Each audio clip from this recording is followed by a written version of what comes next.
Welcome to the Teen Warehouse, for teens by teens.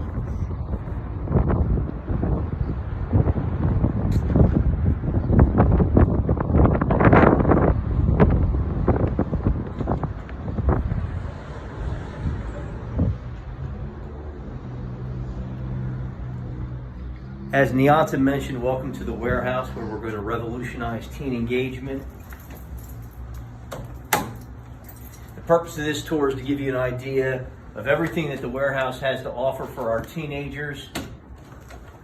A little background as we walk into the warehouse.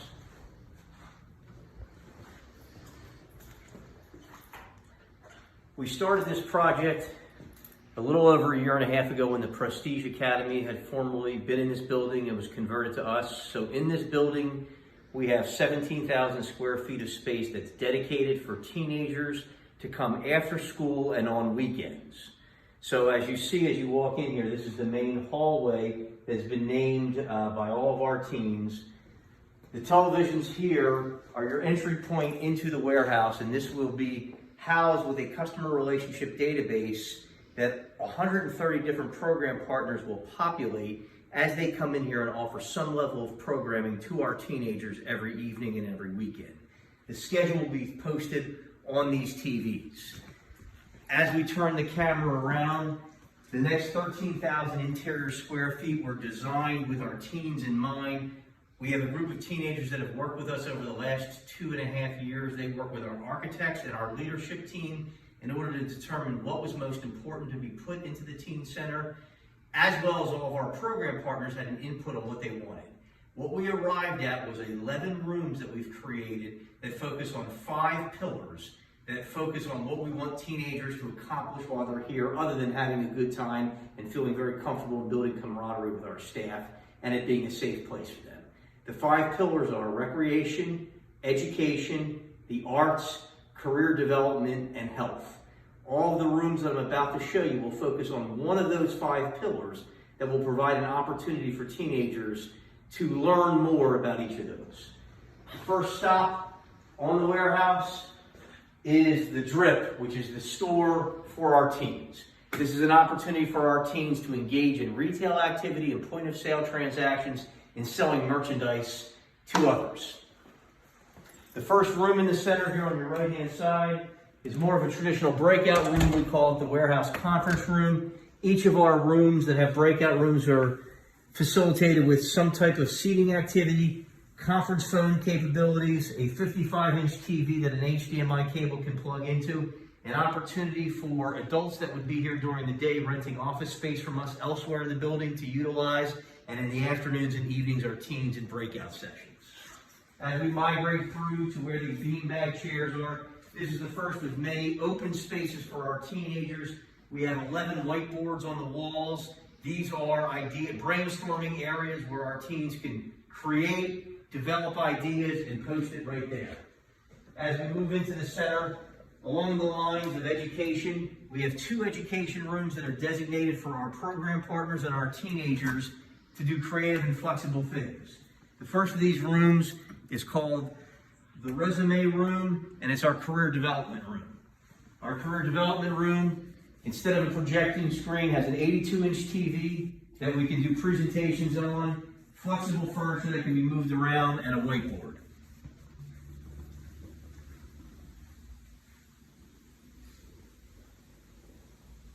The second of the education rooms is a little bit larger than the room we're showing you right now. And then it's going to be our digital arts room. As we migrate through the center, we're going to focus on the right-hand side of the center. We have whiteboards again for breakout sessions for our teenagers, companies for them to store any books or coats that they may have. The second of those 2 education rooms is right here. Sorry, move this out here. Head on in, Nianta. It's called the Digitech room, which is our digital arts room. Again, 82-inch TV, tables and chairs that can be moved around as needed.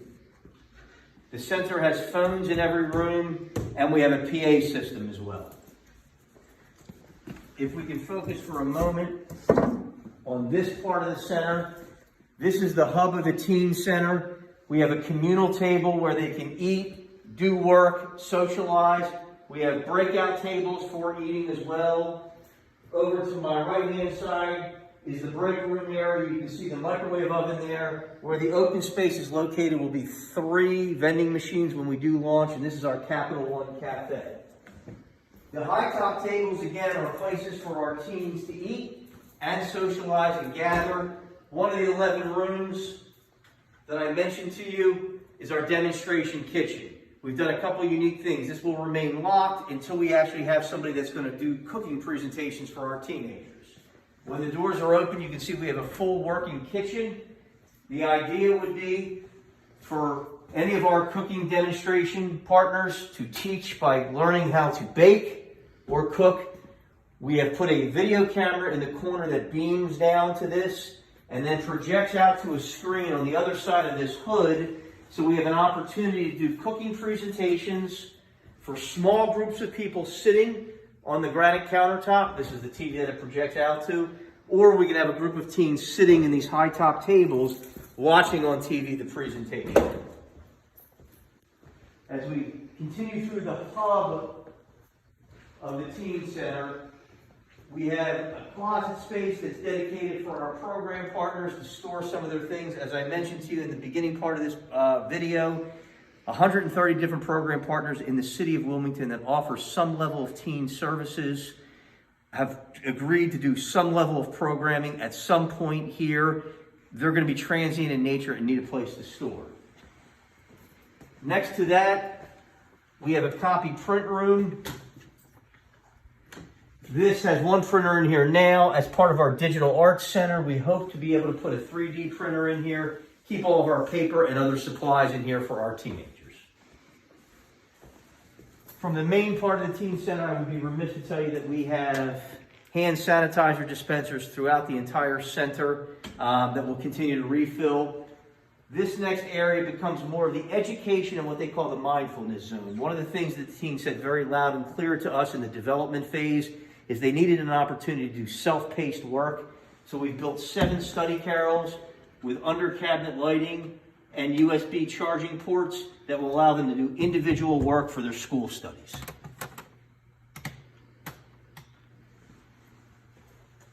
This area over here with the rounded couches and the eggshell chairs is called the mindfulness zone.